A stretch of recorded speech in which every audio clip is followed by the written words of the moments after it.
Hello students, here's a second video with some tips and tricks for your ePortfolio. So many of you made your copy of the template, and unfortunately I made some errors when I set up the template and didn't catch them in time. So I want to show you how you can change the font size on your side navigation if you need to. I also want to talk to you about how you can spruce up your About Me page and add to it by removing the instructions that are there. So here we are on my About Me page, and in this page there is a box with some instructions for you. So I hadn't changed mine yet, so I'm going to go ahead and, for my convenience, I went ahead and typed out a paragraph that I could just copy and paste and pop in here. But I'm going to click in this box.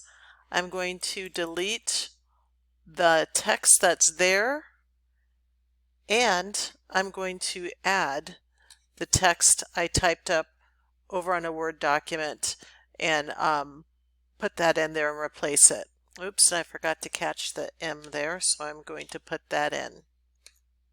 I also have this image here, and if I hover down, I see that it says click to add text. So I did type out another sentence that I want to put there, and I'm going to click that in so that there's some more information about the image that I have. But I really want to show you is over here, I really made some errors. So this is how you can fix it if you have that situation where your image is not looking right.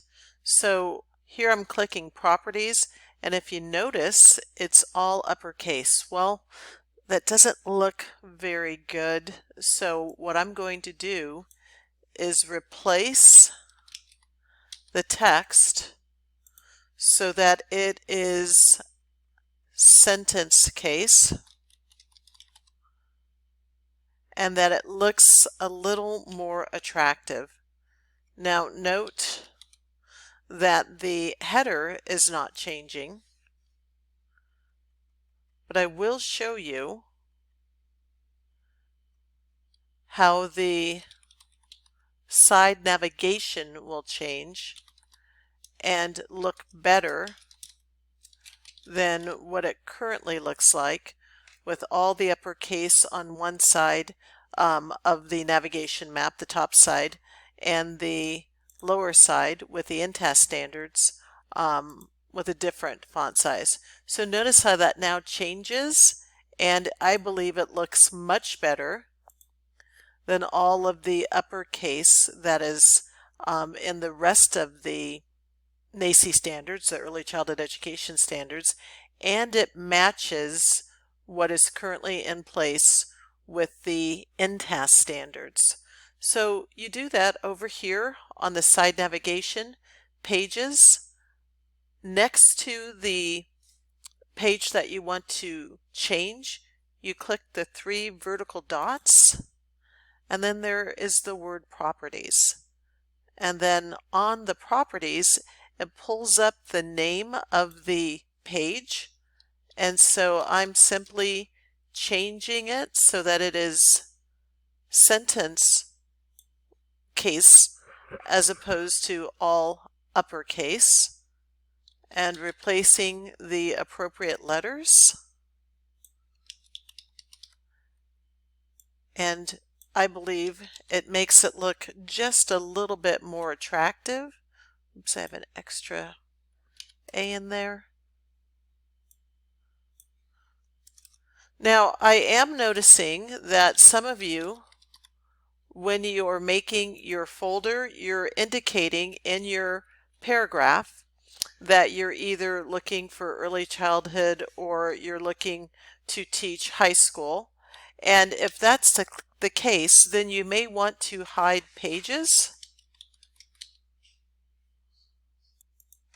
Oops, I somehow